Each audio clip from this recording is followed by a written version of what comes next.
There are some things in Thor Love and Thunder that doesn't make any fucking sense. मतलब कि ignore क्यों कर रहे हो? Just like Marvel Cinematic Universe, नहीं, मल्टीवर्स एक ऐसी दुनिया है जहां पे गॉड्स हैं, मैजिक सॉर्सरर्स है, सुपर साइंस जीनियस है, टाइम ट्रेवल भी होता है, लेकिन किसी को कैंसर का क्योर नहीं पता। बहुत मुश्किल बड़ा काम। And I am damn sure कि वकांडा के पास कैंसर का क्योर होगा, लेकिन वो शेयर नहीं कर रहे होंगे, क्योंकि भाई एमसीयू में अगर मोस्ट रिस्पेक्टिव जेन फॉस्टर भी अगर कैंसर का क्योर नहीं मांग पा रही है तो उसमें कोई भी नहीं मांग सकता। इसके बाद थॉर की आंखें मैजिकली वापस ब्लू हो जाती हैं। इसको लोग लव एंड थंडर के ट्रेलर में ही नोटिस कर लिए थे और अपन मूवी से इसका एक्सप्लेनेशन मांग रहे थे, लेकिन उन्होंने कुछ भी जस्टिफाई नहीं किया। आई मीन अगर इसका क्योर हो चुका था तो बता देते, लेकिन क्यों इग्नोर किया? एटलीस्ट अगर वो ऐसे ही छोड़ देते तो वो कुछ नहीं तो कुछ हेमडाल के लिए एक ट्रिब्यूट ही था। इट फील्स पॉइंटलेस कि आपने बताया नहीं और ठीक कर दिया। इसको लेकर मैं बहुत ही निराश हूं। फिर गौर की बेटी के पास पावर्स क्यों है और क्या है वो? अब जो कि एक्चुअली में इसको एक्सप्लेन करना बहुत ही सिंपल है कि बेटी वो अभी भी गौर की है, लेकिन जन्मी वो इटर्निटी से है, विच मीन्स कि शी इज नॉट ऑर्डिनरी मॉर्टल, और उसकी पावर्स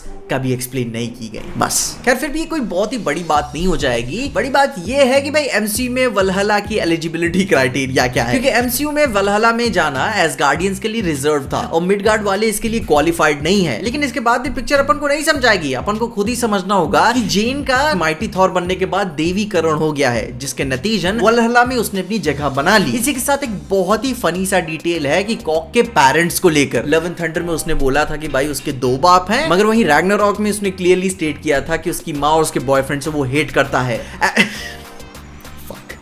मतलब कि पिक्चर की कॉमेडी से ज्यादा मुझे इनकी बकचोदी पे हंसी आ रही है। ऐसा क्या लोगों को खुश करना था कि अपना पिछला माल ही भूल गए? अब हाँ, इसे एक्सप्लेन किया जा सकता है absolutely, just like they are metamorphic, और कॉमिक्स में भी कॉर की प्रजाति सारे मर्दों की है, लेकिन थोड़ा समझा देते तो क्या दिक्कत होती? Otherwise it doesn't make any fucking sense. लोग उल्टा मजे ले रहे हैं। इसके अलावा लव एंड थंडर में स्ट्रॉन्ग ब्रेकर के पास अपनी एक पर्सनैलिटी क्यों है? क्यों वो सेंटिएंट है, वहीं म्योल्नियर नहीं? अब जो कि इसको भी कहा जा सकता है कि भाई उसमें ग्रूट का अंश है, मगर फिर भी एटलीस्ट देख के पता चलता है, भाई थॉर की हरकतों से पता चलता है, स्टॉर्म ब्रेकर की हरकतों से पता चलता है, लेकिन म्योल्नियर क्यों नहीं एक्सप्रेसिव है? आई मीन थोड़ा सा भी नहीं, इतना क्या एटीट्यूड बेंच। और एक और तो लिटरली सेंस नहीं बनाता कि भाई जब कॉर्ग डिस्ट्रॉय होने के बाद उसका चेहरा बचता है तो वो बोलता है, oh I guess we are alive as long as our face is alive. तो मतलब वटीटी भैया कहना चाहते हैं कि कॉर्ग की बॉडी ऐसा कुछ खास सेंस नहीं बनाती। खैर इसके बाद एक और इंटरेस्टिंग सवाल आता है कि वैल्करी का मैजिक कैसे काम करता है? उसने जीन को इटर्निटी के पास कैसे भेज दिया, क्योंकि उसका वेपन बायफ्रॉस्ट तो नहीं खोल सकता। और इन्हीं सारी बातों को लेकर मूवी बहुत ही अपनी इंटरेस्टिंग अप्रोच रखती है। मतलब कि ज्यादा कुछ समझाने की जरूरत नहीं है, मार्वल फैंस है, सब अपने आप ही लॉजिक लगा लेंगे। आई मीन जो लास्ट का बच्चों को लेकर फाइट सीन था, उसको लेकर कुछ लोग स्केप्टिकल थे कि अगर थॉर ऐसा कर सकता था तो उसने पहले क्यों नहीं किया, या फिर अगर इसी पिक्चर में उसे जाना था तो उसने बाकी एसगार्डियंस को क्यों नहीं इकट्ठा किया? मतलब कि इन बच्चों से अच्छे ट्रेन्ड सोल्जर्स उनके पास थे, थोड़े समय के लिए उन्हें पावर दे देता, अडल्ट्स की तरह लड़ते और उनका पोटेंशियल भी वेस्ट नहीं होता। मगर खैर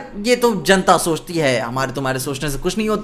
डायरेक्टर क्या सोचता है वो इंपॉर्टेंट है। उन्हें इंपॉर्टेंट नहीं लगा कि भाई डेड सेलेस्टियल्स को भी कुछ एक्सप्लेन करना चाहिए, तो भाई वो इंपॉर्टेंट नहीं है। इसके अलावा एक और चीज है, जब ओमनीपोटेंट सिटी में गॉड्स को भाई थॉर कन्विंस करने जाता है तो भाई थॉर की मदद करने कोई गॉड आगे नहीं बढ़ता। आई मीन सभा में थीमेटिकली लाखों गॉड्स बैठे होंगे और उनमें से सब ज़्यूस की तरह आलसी अय्याश या फिर भाई ज़्यूस से डरते हैं सब, क्योंकि ठीक ऐसा ही कॉन्ट्रास्टिंग सीन अपन को मून नाइट में भी देखने को मिला था, जहां का फाइनल डिसीजन हैरो के पक्ष में जाने के बाद बाजू से छुप के गॉड मार्क की मदद करने आती है, जो कि उस पे भी रिस्क था, मगर उसने मदद किया ना। ये थोड़ा सा कॉम्प्रीहेंड करने में मुश्किल हो जाता है कि सभी के सब हरामी कैसे हो सकते हैं। और जो कि भाई मून नाइट के राइटर्स ने भी थॉर लव एंड थंडर लिखने में मदद की थी, कैसे बोल सकते हो? अब खैर इसके अलावा अपन आगे नहीं बढ़ेंगे वरना काफी कुछ निटपिकिंग हो जाएगी। और हाँ, मैं यहाँ क्लियरली स्टेट कर देता हूँ, मेरी तरफ से कोई हिट नहीं है, डायरेक्टर सीरियस नहीं ले रहा है, मैं भी सीरियस नहीं हूँ। लेकिन अगर तुम हो तो कमेंट्स में अपनी राय मुझे जरूर बताओ कि तुमने क्या चीजें नोटिस की जो मूवी में सेंस नहीं बनाती, या फिर जो मैंने अभी प्लॉट होल्स मेंशन किए हैं,